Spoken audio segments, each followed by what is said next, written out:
Las Vegas, February 2024. The T-Mobile Arena. Alexander Volkanovski, a man who had redefined the featherweight limit for 1,500 days, is backed against the black fence. Across from him stands Ilia Topuria. Topuria isn't breathing heavy, he isn't scrapping, he is waiting. He lands a right hand that doesn't just end a title reign, it ends an era. But the story didn't start there.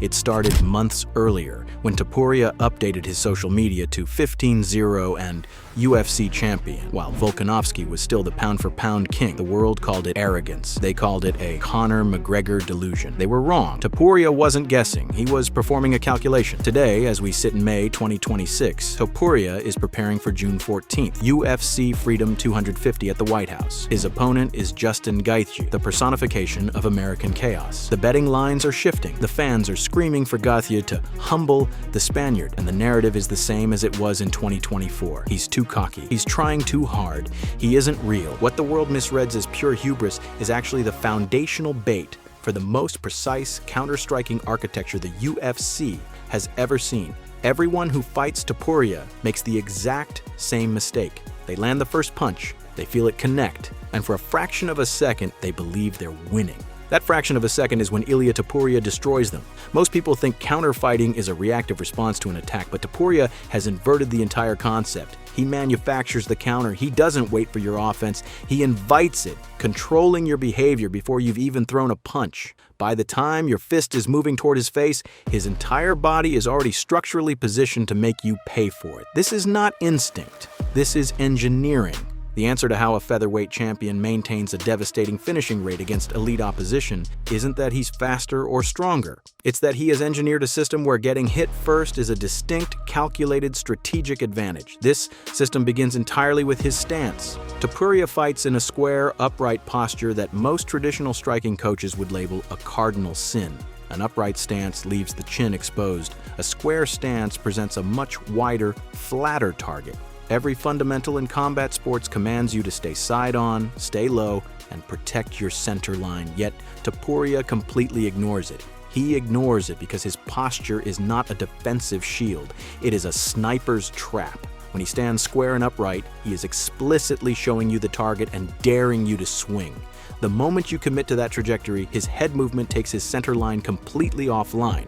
Your punch lands on air, but his counter is already loaded. This is a classic military concept, drawing the fire.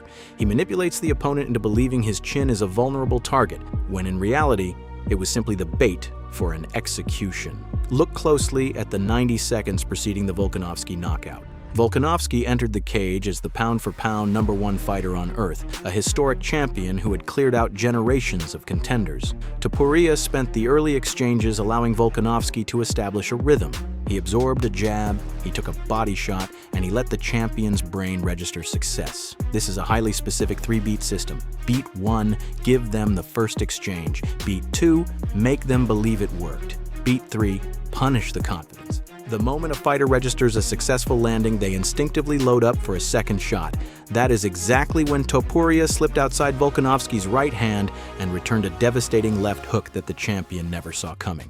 At featherweight, where margins are measured in millimeters and milliseconds, Topuria exploits the fraction of a second where your guard drops because you think you are winning. However, this architecture is not flawless, and it requires a high physical tax to operate. Topuria is not untouchable. He accepts real damage as a baseline operating cost. We saw the true stress test of this system against Max Holloway. Holloway's relentless high-volume output initially disrupted the 3-beat system because there was no clean pause to exploit. When every punch is instantly followed by another, Topuria loses the spatial rhythm he needs to time the counter perfectly. For the first 2 rounds, Holloway was landing, dictating the pace, and making the champion look uncomfortable. Yet, the defining trait of Topuria's system is its terrifying patience. Even when a volume striker breaks his rhythm, Topuria remains calculated enough to absorb the difficult rounds, waiting for the single micro-commitment where the opponent overextends. By round 3, the moment appeared, a single right hand hurt Holloway, and the system reset to deliver an inevitable history-making finish. This brings us back to June 14, 2026, and the lawn of the White House. Justin Gaethje does not care about technical geometry. He thrives on pure, unadulterated violence. The MMA community is convinced that Gaethje's chaotic pressure will finally shatter the Matador's composure.